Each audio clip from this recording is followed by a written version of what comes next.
America में राष्ट्रपति Donald Trump की तरफ से लगाए गए नए वैश्विक टैरिफ यानी कि आयात शुल्क को लेकर बड़ा कानूनी विवाद खड़ा हो गया है और कोर्ट से उनको बड़ा झटका भी मिला है। मशहूर भारतीय अमेरिकी वकील नील कात्याल ने ट्रंप के फैसले पर गंभीर सवाल उठाए हैं और कहा है कि अगर राष्ट्रपति को इतने बड़े पैमाने पर टैरिफ लगाना है तो उन्हें संविधान के अनुसार कांग्रेस से मंजूरी लेनी चाहिए, न कि सिर्फ अपने अधिकारों का इस्तेमाल करके ऐसा करना चाहिए।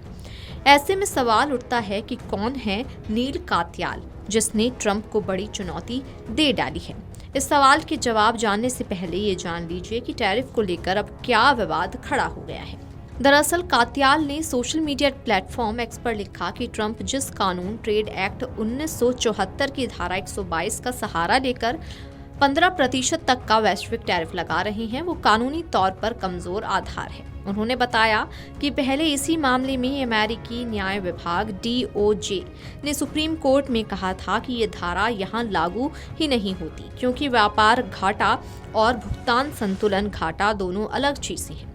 अब सरकार उसी धारा का इस्तेमाल कर रही है जो खुद उसकी पहले की दलील से टकराता है।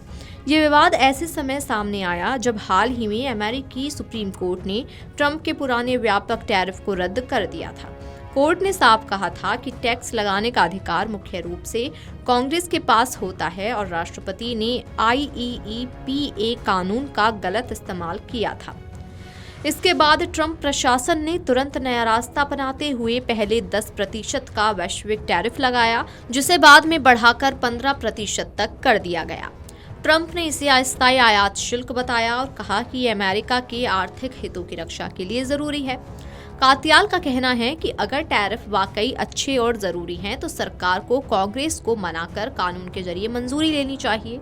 उन्होंने कहा कि संविधान भी यही प्रक्रिया बताता है। इस विवाद का सबसे बड़ा मुद्दा यही है कि क्या व्यापार घाटे को भुगतान संतुलन घाटा माना जा सकता है, जबकि आर्थिक और कानूनी विशेषज्ञ इसे अलग अलग मानते हैं। इस बहस को वजन तब मिला जब अंतर्राष्ट्रीय अर्थशास्त्री और IMF की पूर्व वरिष्ठ अधिकारी गीता गोपीनाथ ने भी कात्याल की बात का समर्थन किया। उन्होंने कहा कि कात्याल इंटरनेशनल इकोनॉमिक्स की बुनियादी बात समझा रही हैं और सरकार का तर्क आर्थिक दृष्टि से भी कमजोर लगता है। इस बीच इस फैसले का असर भारत अमेरिका व्यापार संबंधों पर भी पड़ सकता है। अमेरिकी अधिकारी पहले ही कह चुके हैं कि भारत समेत सभी देशों पर यह नया टैरिफ लागू होगा जब तक कोई नया समझौता नहीं हो जाता। भारत सरकार ने कहा है कि वो इस पूरे घटनाक्रम का अध्ययन कर रही है और उसके असर का आकलन किया जा रहा है। नील कात्याल भारतीय मूल के वकील हैं और इस मामले के केंद्र में थे, जहां उन्होंने छोटे व्यवसायों की ओर से करों की अवैधता पर बहस की। उन्होंने MS नाउ के साथ इंटरव्यू के दौरान कहा कि अमेरिकी प्रणाली की सबसे अच्छी बातों में से एक वो है जो आज हुआ। मैं एक अप्रवासी का बेटा अदालत में जाकर अमेरिकी छोटे व्यवसायों की ओर से ये कह सका, देखो ये राष्ट्रपति गैरकानूनी तरीके से काम कर रहा है।